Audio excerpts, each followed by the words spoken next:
রাজ্যে আইন শৃঙ্খলা ইস্যুতে তৃণমূলকে বিঁধলেন বিজেপি প্রার্থী দিলীপ ঘোষ।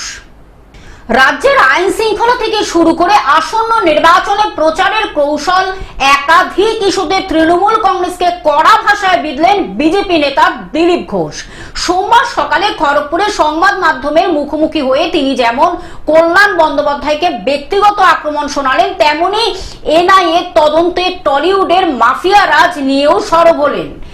সব মিলিয়ে ভোটের ময়দানে নামার আগে এদিন রীতিমতো আক্রমণাত্মক ও মেজাজে ধরা দিলেন দিলীপ ঘোষ। আর এগুলো দেখিয়ে মমতা ব্যানার্জি এতদিন ভোট নিয়েছেন ওদের ছুট দিয়ে, যারা উৎপাত করতো তারা একদিন তার আশেপাশে ঘুরে বেড়াতো, শেষ ডকুমেন্টস পাওয়া যাচ্ছে। তো সব এখন পরিষ্কার হবে। আর অপেক্ষা করুন, আদালতও আছে, নির্বাচন কমিশনও আছে, এনআইএও লেগেছে।